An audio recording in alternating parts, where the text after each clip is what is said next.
I saw the name of this game and I thought, okay, I'll take the bait here. A pinball game that makes you mad is indeed a pinball game that makes you mad. Published and developed by Azimuth Studios and promoted by Future Friends Games, this title was released on PC on the 4th of November 2025. This is my first dive into the genre of rage games, so to be honest, I have mixed feelings on the matter. How is it even possible to negatively review a game that is purpose-built to annoy you? The worse it is, the better it is, right? And that alone makes me mad. Fortunately though, this game has more than just a few redeeming qualities. First and foremost, this is a very well constructed game in every sense. From the mechanics to the triggers, the narration, the ambiance, and even the secret button that triggers a jump scare.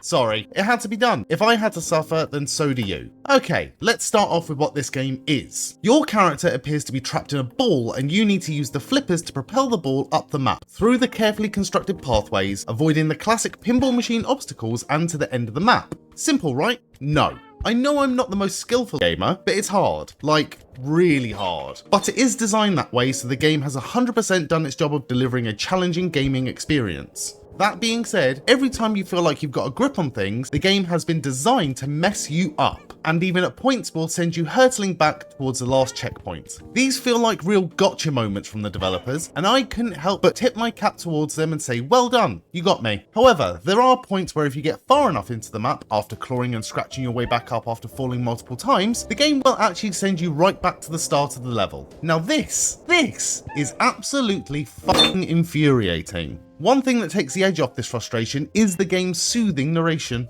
As a huge lover and appreciator of comedy, I found the game's mocking of you, the player, to be well crafted, light-hearted, and extremely well timed. It really helps to soften the blow, as it were, as you're falling helplessly down the map. Although the game is mocking you, this aspect of the game doesn't make you feel foolish, rather that you've fallen into a well-placed trap that you were supposed to in order to trigger the narration. Apart from when the game actually starts counting how many times you've fallen.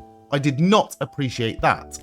The setting is serene and quirky, with random objects floating around in space.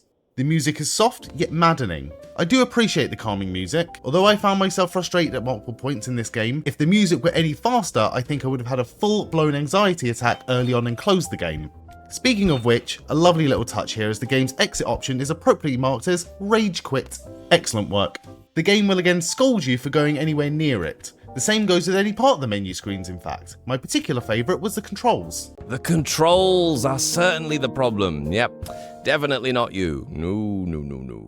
To combat the increasing difficulty and build up of frustration, there are some options to make this game slightly more forgiving. Firstly, I mentioned checkpoints earlier. The ability to use these checkpoints as a resume point is an option within the game. The game encourages you not to use it at first, to give you the more authentic experience. But if you're like me, you'll turn that on as soon as you fly back to the start of the map for the first time. Secondly, to give people like me a fighting chance of seeing the entire game, there is a 10-minute timer you can activate, after which you'll be able to skip to the next checkpoint. However, you cannot skip entire levels, and to get graded and pass, you must complete the last checkpoint of every level yourself in order to progress.